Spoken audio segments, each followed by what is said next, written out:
Hey, this is Sue at McGeeNews.com, and I have someone very interesting I want you to meet today. His name is Walt Fagan. He actually grew up in McGee, but the thing that's so interesting about Walt is that his family has been involved in the car dealerships since 1919. And Walt has just retired after how many years? 51 years. 51 years himself in the car business. But his car business actually comes back to McGee, and I thought you would like to hear about the journey that their family made, the Fagan family made through the years. Well, the Fagans came out of a little town in Sawilpa and Gilberttown, Alabama. Very poor, the very tail end of the Appalachian Mountains. Came down the hill and went to Waynesboro and had a buggy shop and horse and mule selling. And there's even a small one-block street, Fagan Avenue, there in Waynesboro, downtown, in front of the old lumber yard. But Granddaddy kept that there. He got married to a lady out of Loosedale and came to 11th Avenue on Hattiesburg Street. And in 1919, he and two partners started a repair shop for automobiles and selling vehicles called Fagan Motor Company. And that was, I believe, October of 1919. My goodness. And that's where my father was born. And after he graduated high school and he did his business this and this, he was able to get the Chevrolet franchise. After my grandfather had the buggy place, he sold his repair shop to MacArthur Chevrolet and started selling Chevrolets in 1928. So Daddy had a long-term relationship, Granddaddy did, with Chevrolet, and helped Dad get a franchise there in McGee. His building was actually located where McGee Outdoor Power is now, next to the Napa store on Old Highway 49. So you'll hear some people still refer to it as the old Chevrolet place. They really will. But so how did your daddy end up here in McGee? He was a teacher. He went to Southern during the Depression. He was also a janitor on second floor College Hall at Southern. And I took a class there. Yeah, I know College Hall well. And he was a brick mason on the CCC camp building Robert Stadium. And he worked a couple of years. I believe he taught school and was a coach in Tylertown. And there was a guy who had a Chevrolet dealership in McGee, and it was for sale. And through Granddaddy's help with Chevrolet in New Orleans, Dad and him bought it. And that would have been in the early 30s, and maybe 35. So the one in McGee opened that early? Yeah. In 30 or 35, right in there. Yeah. How long did you operate in McGee? Well, it went as Fagan Chevrolet until 1961. And they closed that corporation and opened it up a week later under Walter Chevrolet. And then it operated as Walter Chevrolet until 1971, and we sold it to the Williams. And then it became Williams Chevrolet in that same building, and we leased the building and the property to Bucci and then Gary. And that's where the Fagans got in the Chevrolet business. I left college and went to work in Jackson, and I guess it was around 75 I went to work for Blackwell Chevrolet. And for some reason I didn't have a lot of patience to sell retail, and I started fooling more and more with corporate and government, and I did business until June the 10th this year, which would be, if you looked and added it all up, about 51 years. That's selling amazing. Chevrolets. I went to the Chevrolet Sales School in New Orleans on chef mature in September of 1968, and I've still got that plaque somewhere. You were a mere child when you went. Oh yeah, I used to pump. People don't realize, back in the 50s, almost every Chevrolet dealership, every Ford dealership had a gas station. I didn't remember that. And Mr. Yelverton, who had the Gulf franchise, Gulf Gas, we had gas pumps in front of the old Chevrolet place there on Highway 49. And I can remember pumping gas at 10 years old because the reason you remember it is because you had to look for where the gas tank was. because they used to be behind the tail lights, underneath the on the car. and they were that's hidden right. in the 50s all the way up to like in the middle Yeah, 60s. that's right. You couldn't find the gas. I forgot that.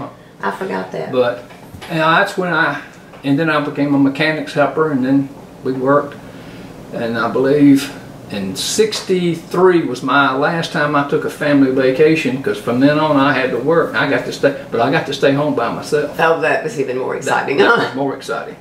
Well, tell us a little bit about this picture. All right, that's the only picture I know of in existence of Granddad and Dad.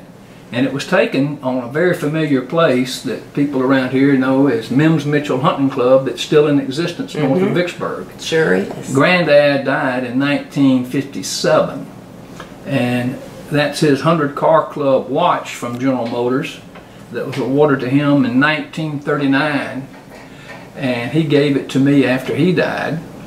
And this is a very unusual Leader of Legions, which is a pin that General Motors awarded these diamonds for every year that you sold over 100 cars. Really? And he did it for 37 years. And we never sent the pin back to General Motors to add that last diamond, because we were afraid we'd never get the pin back. Yeah, I don't blame you. So General Motors still owes Granddaddy that one little bitty diamond to go in there. What about the rings? This one here is a Salesmaster's ring that General Motors gives, and I got that I don't know how many years ago, but the only one I'm really proud of is the Grandmaster, that they give 4 of these away in the nation up through till about 2000. Oh my goodness. When Chevrolet reorganized, they don't do that anymore. But the name Walter H. Fagan has been selling Chevrolets in central Mississippi around 91 years. That's awesome. That you could buy one, you know, from somebody named Walt Fagan. Isn't that something? Till June the 10th this year. That's amazing. You don't see many businesses that stay connections in a family that long. I know many of you will have questions maybe from Walt. You can send them to me, and I'll be glad to get in contact with him. But it is amazing, and it's gratifying to see a family that stayed in business and kept it in the family that many years.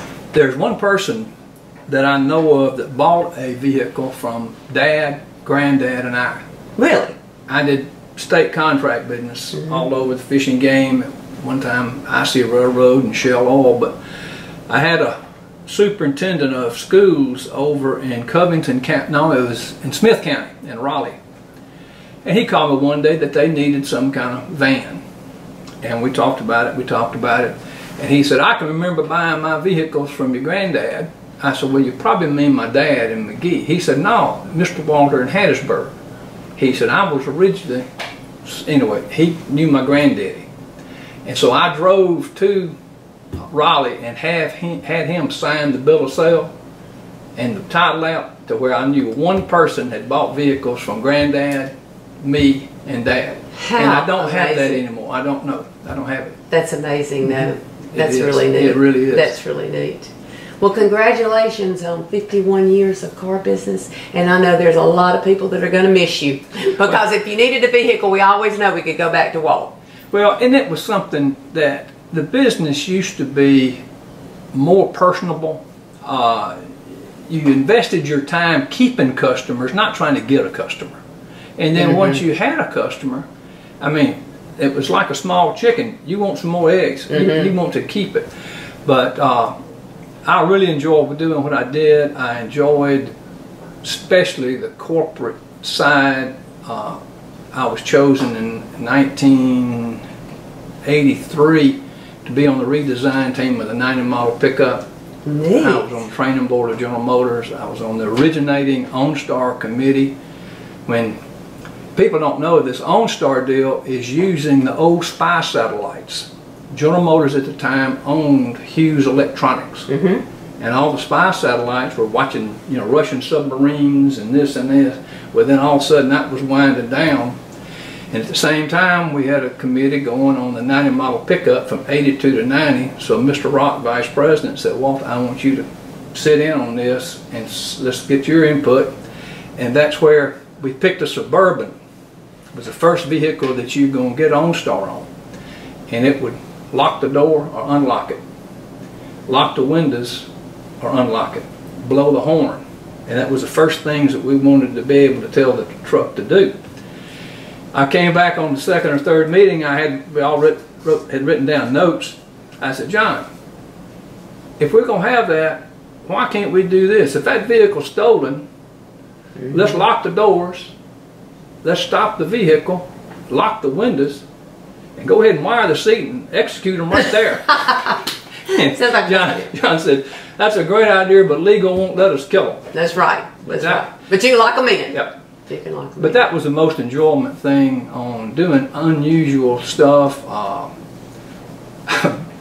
Designed and built missile recovery vehicles for Saudi Arabia at one time.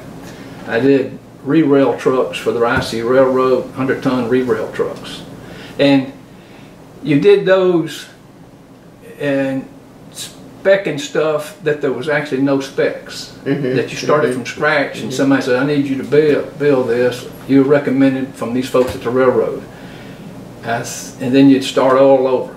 But that was the most fun that I think I ever had was, in 1 month I delivered over 220 vehicles. Oh my goodness. Oh my goodness. And T.G. Flacco got mad at me. I'm sure he did. That does not surprise me at all. That does not surprise me at all. But you know, that is so interesting because I think of just you're selling cars. And it was so not that. It was so much more than that. What a wonderful career. Then it was fun. And I recommend it. It's an honorable profession if you allow it to be. Because there's some bad people in every profession, but it's really hard to find somebody that you can do business in the car business. It just takes a long time to find them when you want. But this has been fun. Well, it's great. And again, congratulations on 51 years. Oh, thank you. And congratulations to the Fagan family since 1919.